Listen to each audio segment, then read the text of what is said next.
जय श्री श्याम भक्तों, आज हम संतान सप्तमी की कथा का स्मरण करेंगे। भाद्रपद शुक्ल सप्तमी को संतान सप्तमी कहते हैं। यह व्रत स्त्रियां संतान प्राप्ति एवं संतान की सुरक्षा के लिए करती हैं। इस दिन स्त्री या पुरुष शिव पार्वती जी की पूजा करते हैं, कथा सुनते हैं।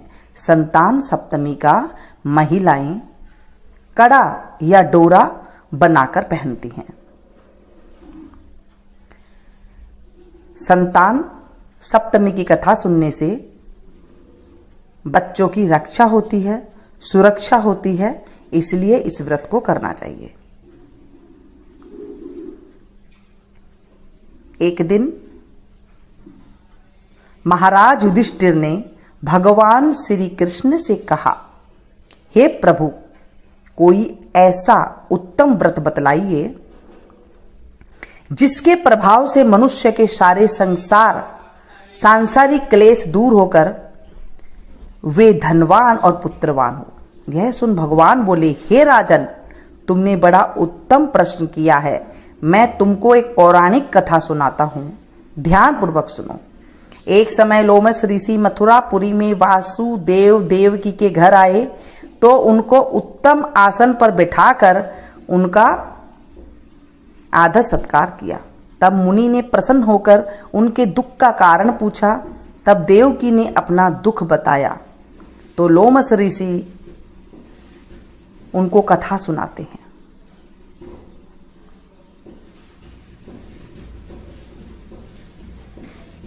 हे देवकी, दुष्ट दुराचारी पापी कंस ने तुम्हारे पुत्र मार डाले हैं, जिसके कारण तुम्हारे मन अत्यंत दुखी है।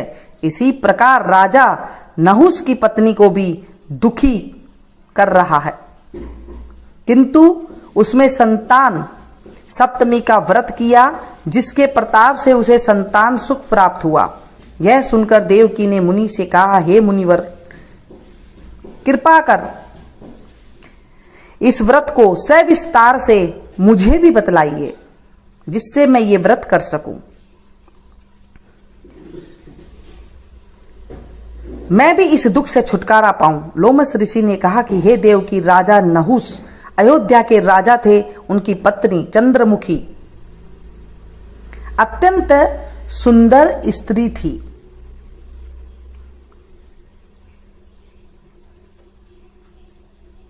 उसी नगर में विष्णुगुप्त नाम का एक ब्राह्मण रहता था। उसकी पत्नी का नाम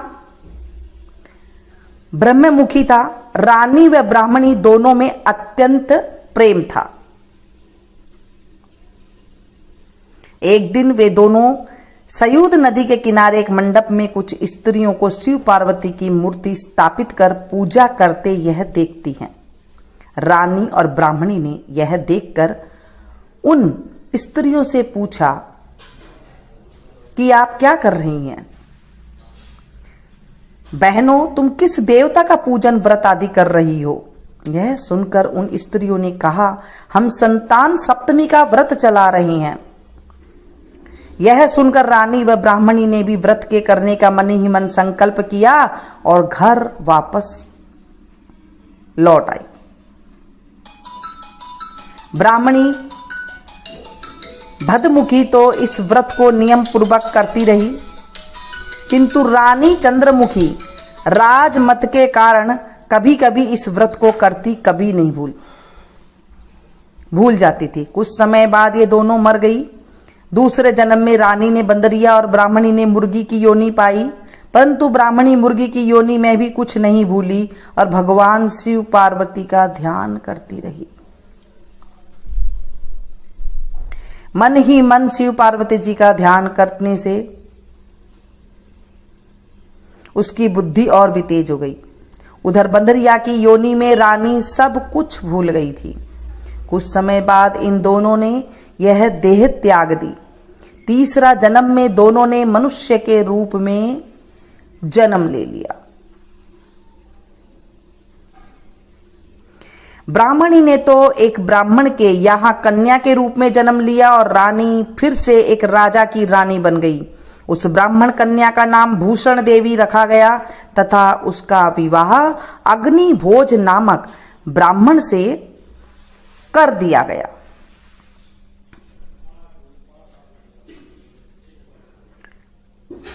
भूषण देवी के अति सुशील स्वभाव वाले 8 पुत्र पैदा हुए।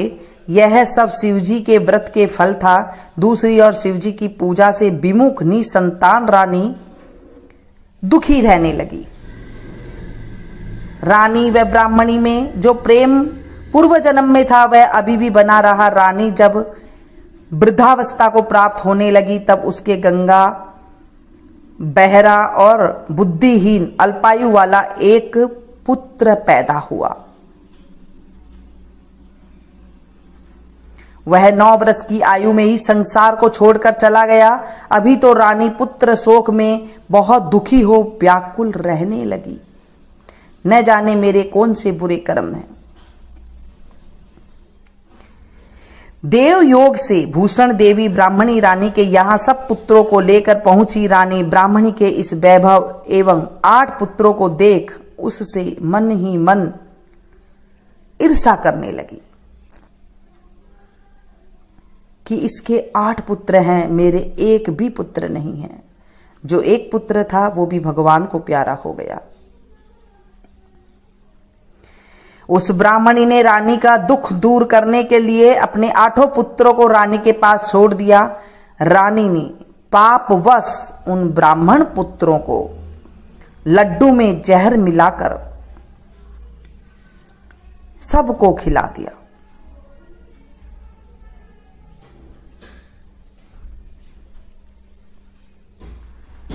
परंतु भगवान शिव की कृपा से एक भी पुत्र नहीं मरा। जब ब्राह्मणी भूषण देवी भगवान की पूजा सेवा से निवृत्त होकर आई तो रानी ने उससे कहा,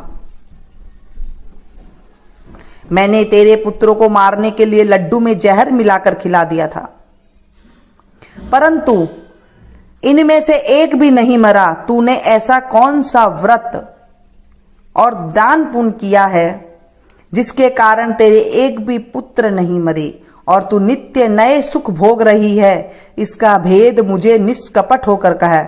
मैं तेरी बड़ी ऋणी रहूंगी। रानी के ऐसे वचन सुन ब्राह्मणी ने रानी के 3 जन्मों का हाल एक एक कहकर कह सुनाया।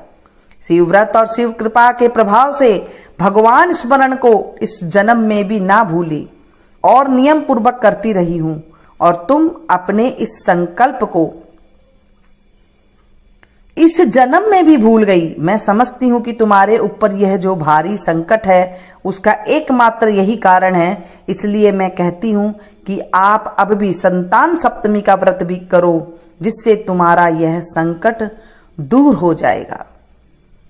लोमस ऋषि बोले, हे देवकी, इतना सुन रानी ब्राह्मणी के चरणों में क्षमा याचना करने लगी और शिव पार्वती की अपार महिमा को गीत गाने लगी। उस दिन से रानी ने नियमानुसार संतान सप्तमी की व्रत किया, जिसके प्रभाव से रानी संतान सुख भोग कर अंत में शिवलोक को गई। हे देवकी, भगवान शिव के व्रत के प्रभाव ऐसा प्रभाव था व्रत का कि पथ भ्रष्ट मनुष्य को भी अपने पथ पर अग्रसर हो जाता है और अंत में ऐश्वर्य भोग कर मोक्ष प्राप्त करता है। इसलिए मैं तुमसे भी कहता हूं कि तुम भी इस व्रत को करने के अपना मन में दृढ़ संकल्प करो और तुमको भी संतान सुख इससे प्राप्त होगा। ऐसा कहकर लोमस ऋषि देवकी को कहने लगे, जो मनुष्य नियम पूर्वक इस व्रत को करके भगवान शिव पार्वती की सच्चे मन से आराधना करते हैं वे अंत में शिवलोक को जाते हैं। बोलिए शंकर भगवान की जय। संतान सप्तमी माता की जय। हे सप्तमी माता, इस कथा को जो पढ़े सुने सुनाए उनकी भी संतान की रक्षा करना। आज संतान सप्तमी का व्रत है। जिनके यहाँ किया जाता है वो जरूर करें। और अगर आप पहली बार कर रहे हैं तो शिव पार्वती जी की पूजा करके आप इस कथा को सुने। मिलती हूं फिर से एक नई कथा के साथ, नई जानकारी के साथ। इसे ज्यादा से ज्यादा अपनों के साथ शेयर कीजिएगा ताकि आपको भी कथा सुनाने का फल मिल सके।